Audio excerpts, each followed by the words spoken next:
good evening, good afternoon, people. It is 4:41 a.m. in the morning. It is Saturday, April 15th, so this is day 15. We're literally halfway through, which seems to be odd. Like, I feel like we're more than that. I feel like I've been doing this a lot longer than I have. So honestly, I'm scared. I'm scared because of yesterday I started to feel the effects of being like really sad again.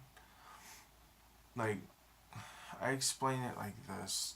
There's some times where I don't know how long I'm gonna be like sad if I do get sad, and when I get really happy, I don't know how long it lasts. Sometimes it could be a week, sometimes it could be a month, sometimes it could be a few months. It just really depends on what's happening at that time. I hate being depressed. Like, this last episode of being depressed was one of the worst that I've had. It's not like I want to commit suicide or nothing. I'm suicidal, but it's not like I have the urge to want to do something. Mostly what happens is that I just kind of just lose interest in everything. Everything bores me. Movies bore me. TV shows bore me. Video games bore me. And video games are my life. So what do? I just normally just sit there. I just sit there. That's all I want to do. I don't want to do anything in particular. I don't want to do anything, whatever. I just want to just sit there. And that's not cool. It's not a cool thing to feel like that. And yesterday I started to feel the effects. I was just getting so bummed. And to be honest, like, I was trying to hold on to it as much as I could, and nothing was working, and it felt I felt useless because I was trying to stay happy, I was trying to stay positive. So me and Mike decided to watch the movie La La Land yesterday. So I watched La La Land for the first time yesterday, and I was not expecting the movie to be as good as it was. I mean, because it looked like it was a movie that I would like, but I wouldn't like at the same time. I couldn't explain it. Like, there wasn't as much dancing as the movie portrays, and there's not a lot of singing as the movie portrays. It's just a lot of music and a lot of story. And it's an interesting story. It's a very simplistic story, but it's also surprisingly sad. And me, I'm a big baby. Like, I cried. I really did. Like, I was on the verge of tears through, like, the last 20 minutes of the movie. Because, like, I don't want to spoil it, but spoiler alert. So, if you want to watch La La Land, I suggest you stop the video. I suggest you stop the video and just do something else. Watch La La Land, I guess, and come back and watch this, I guess. But La La Land is about dreams, like people following their dreams. The girl wants to be an actress in LA. They both live in LA. The girl wants to be an actress. The guy wants to open up a jazz club restaurant. He's upset that jazz is dying and nobody's listening to it, and that he likes jazz like so much. So, pretty much what the movie is trying to say, and the whole thing is that he kind of explains it in the movie from what a takeaway that my boyfriend said.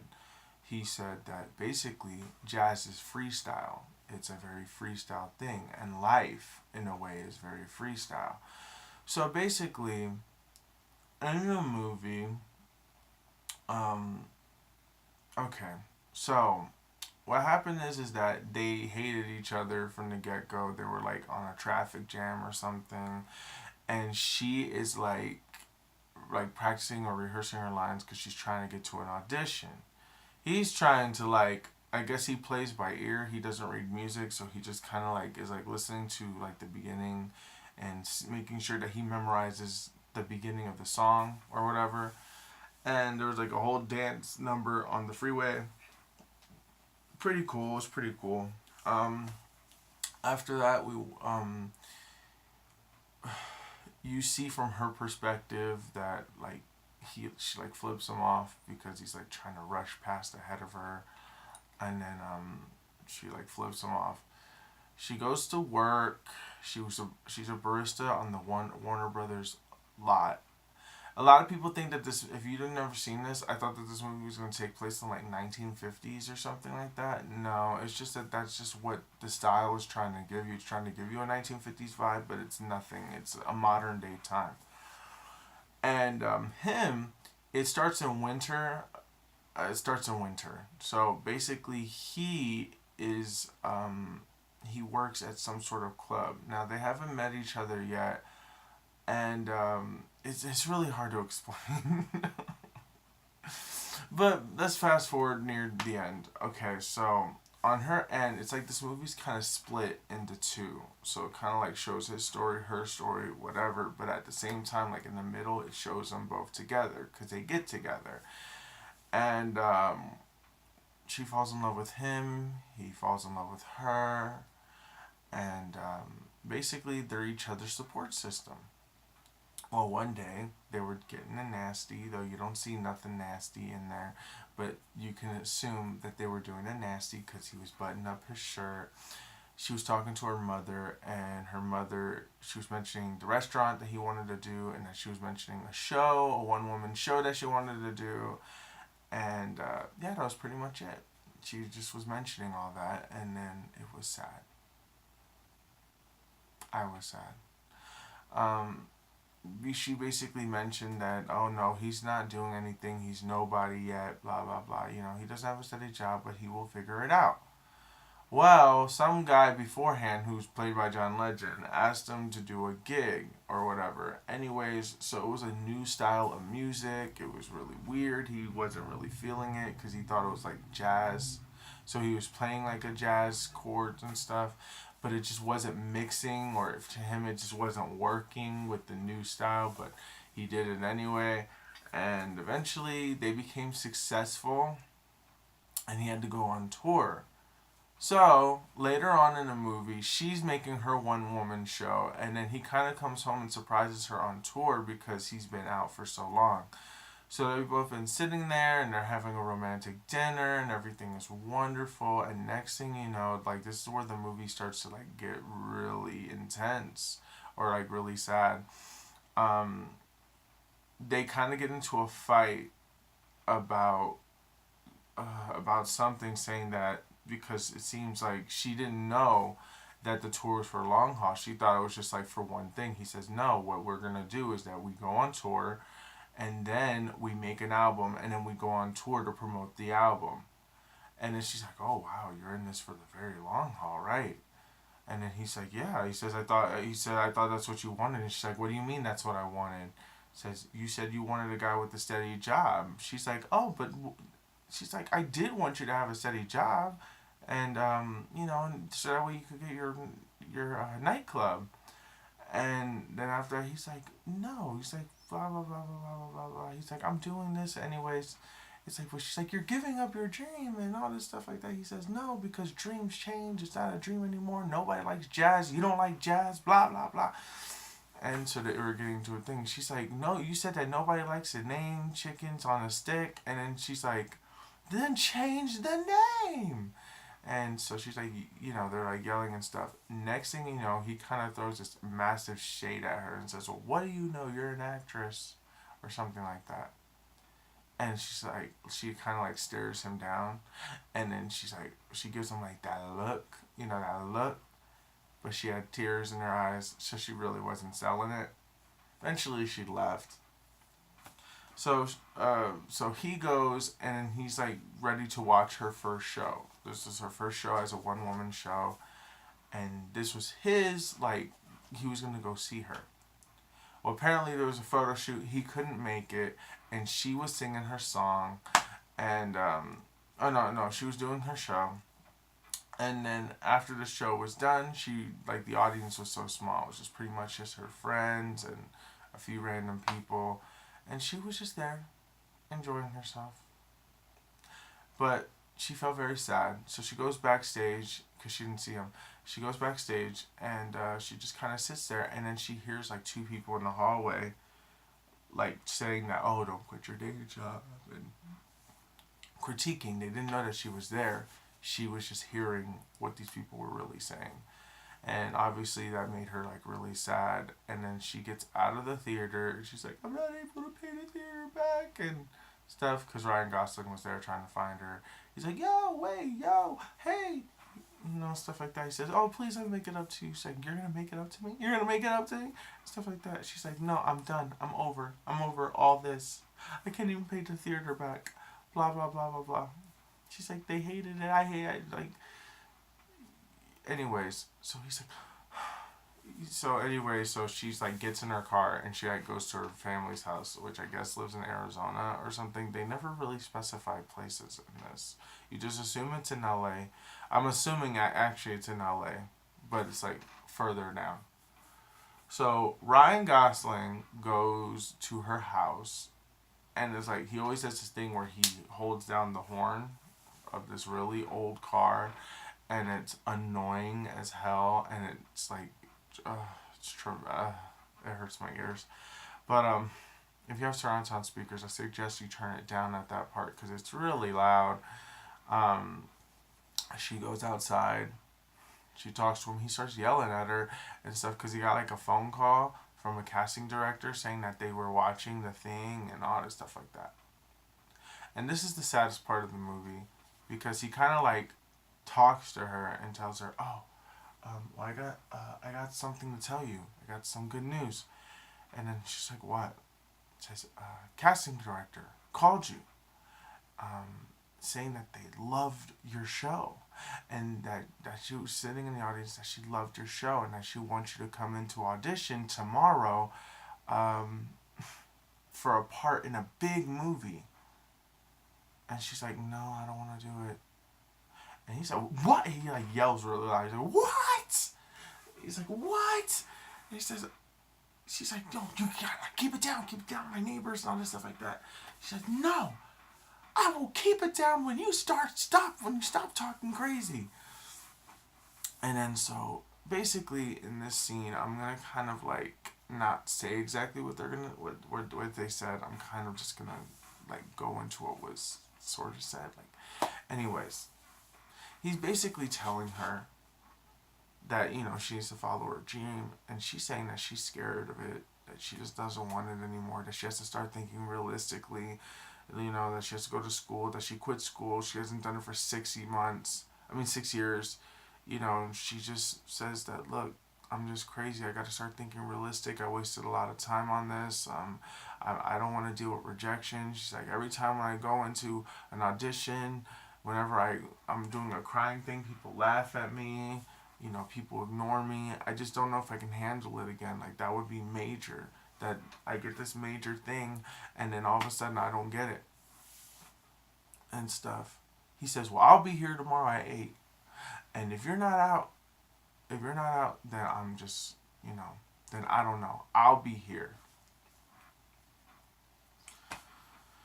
So he goes to her house and he doesn't see her there outside. So he gets pissed and he's getting ready to leave. But it turned out that she was there and that she opened up. Like, she had like coffee. She's like, wait, I was just getting coffee. Calm down. And then so they get over to the audition and they're waiting. And then so she goes, does this audition, and then there's this song that she starts singing. They told her, just tell me a story. You're a storyteller, aren't you? And I just tell the story. She's like, what? So she starts singing a song, and the song was pretty good. To be honest, I hated their voices. Like, their singing voices weren't that great. They were good enough, and they were definitely passable and stuff, but they weren't great. I'm not gonna sit here and like, I don't want to bash them though. It's just that they weren't great. Like, Ryan Gosling played his part perfectly. I think that he did really good, and Emma Stone did a really good job as well as her character, but it's just their singing wasn't good enough to sell. Like, I felt like if they picked better singers or if they had better voices, they could have really sold the song. But this song was like so important, and it was like a song basically to the dreamers and to the brokenhearted and stuff. And I started to cry. I mean, though her singing voice wasn't great at it, I started to cry. I was just a big baby. Because it's like she was speaking to me, and I'm just like, damn. Because that's what was happening yesterday. I was just doubting myself and questioning myself and just going through the depressing thoughts, and I've been trying to like ignore that. And this movie did not help in any way, shape, or form to get rid of that. Like, and then the worst part is that they both got what they dreamed. Um, she got the part. He talks to her about it. Um, she has to go to Paris to be shot, and it's gonna be 4 months. And for some reason, they broke up. It just didn't make no sense because he had to do his job. He was gonna do his own thing, and he was gonna work towards getting his club. And I guess that he didn't want to be in her way or something. So they kind of just moved different paths. 5 years later comes by. She's married to some other guy. She has a kid by the guy. Um, and Ryan Gosling has his club, and it's successful. Well, one day they get into a traffic jam. Her and her new husband get into a traffic jam. She's like, "Oh, I don't miss this at all." Blah blah blah. And then she says, "Do you want to stop and get something to eat?" So they drive off the freeway because they were near an exit. They go. They get something to eat. After they get food, they hear jazz music. She's like kind of like tipsy or whatever. Her boyfriend's like, "Hey, you want to go in here?" Or her husband's like, "You want to come in here?" And then she's like, I guess, yeah, sure. They go in, and it turns out that it was a song, that it was the club that he was at, because it had the name that she created. She said Sebs because his name is Sebastian, so she called it Sebs with the music note. So he named it her name, and I started to cry even more, and I'm just like, oh my gosh, he named it after what her idea and all this stuff. I'm like, oh no. Next thing you know, she sits in the audience, and she notices that he comes on stage. He wasn't playing. He was just kind of like introducing people. So he started to like, congratulate everybody that was on stage, and everybody cheered, and everybody was excited. And then he notices her in the audience. He kind of just shuts up. And then he goes and he plays a song. And it turns out to be like the main theme of the song. And it's like she knows this. So it kind of fucking pulls a Disney's Up segment where everything kind of like it shows their life together if he made a different decision. So if different decisions were made. So he was playing like the perfect scenario. That they were the ones that had the kids. That they were the ones that lived together. That they both went to Paris, and he went to a little club in Paris, and she was doing her thing in Paris. And then eventually, I guess they lived there for a while. They moved. They have the kids. They move back. He opens his club. They're both there. No. They go to a jazz club that was the one that he owned. They're sitting in the audience, and they're kissing each other, and they're just holding each other's hand. It's just like the perfect story. And then it zooms into him finishing the song, and then it like shows her reaction to the song. And of course I cried again because I was crying against that whole segment because I was confused at first. I'm like, what's going on? And then I started to get it like towards the middle of it that the song that he was playing, he wrote for her, and that was the song was the message that he was trying to send to her. And was showing her that he could have done it with her, and that she understood it, and that she had to leave. So she's like, we gotta leave. Let's leave. Boyfriend's like, you want to stay for one more? He's like, no. Let's just like the husband. The husband said, you want to stay for one more? She's like, no. So she gets up, and as they're walking out of the club, she takes one last glance back, look at him. He looks at her. They kind of have a smile at each other, and just kind of accepted it and just moved on. And I know that there was something at the end, but the end didn't really grab me yet. Like, I was just so emotional at this point. I don't even think I was paying attention. I forgot exactly what happened at the very, very end. But pretty much that was the end of the movie. And I'm like, what the fuck was that? And so I was just like, depressed. I'm like, oh my god, I'm so emotional. I'm so emotional, and I hated it. Like, I like the movie. The movie is great, and I do recommend it to people who like musicals or who like stuff. It's not very musical esque like they're selling it and making it out to be. There are songs that are sung. There are like dancing and stuff like that, and there are like there are moments. But it seems like the majority of the movie, yes, there's music throughout the majority of the movie, but it's not a musical per se. It's just like very classic Hollywood. A lot of these things, which I really thought that was really cool about the movie, was a lot of these were done in like one take. Like the camera was just following everything, and it just kind of felt like a stage play, which was really cool, and I liked it. So it was amazing. I love the fact that it was very colorful in the beginning, kind of like a dream. And then towards the end, it just seems like everything was starting to slowly become more realistic. And then it started to turn into a dream again. It was just like the whole movie felt like this gigantic painting. Like, it just seems like you can literally paint every scene in that movie. And it would just it looks like it belonged in a jazz club, or it looked like it belonged in stuff. It's just like there's like little things that really show the stuff. So, if you made it through this whole entire thing because you're not interested in La La Land, I mean, I apologize. If you've seen La La Land already, I mean, yeah.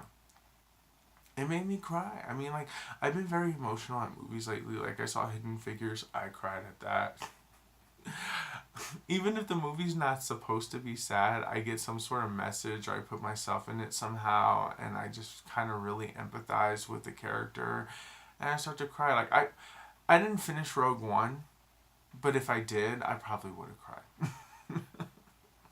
I'd be like, I'm so bad.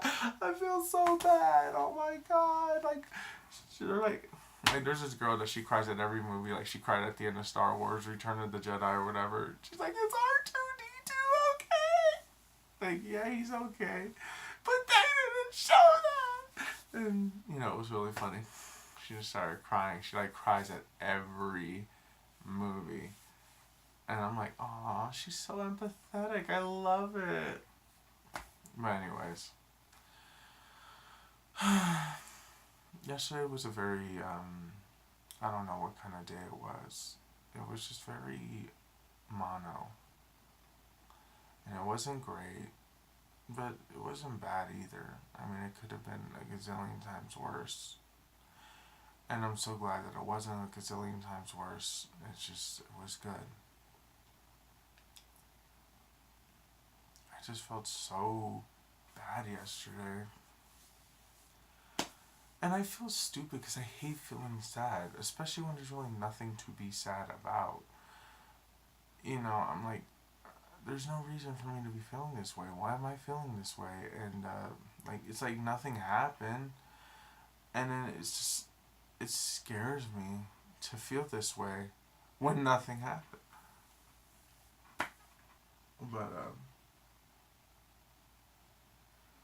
anyways, guys, I'm gonna go. I'm gonna go because I just don't want to be depressed anymore. I don't want to depress you guys. I feel like this video's gone long enough. I was not expecting talking about La La Land that long, but I guess it really did sort of have an impact on me. Logan is out, so I'm gonna watch that. But God, I just have a feeling I'm gonna cry on that one too. Like, it doesn't matter what it is. Anyways, I'm so tired. I haven't really been able to get much sleep. Today's been one of the sort of good days, but I haven't been able to get much sleep. It is 5:05 a.m. in the morning. Anyways, guys, love you.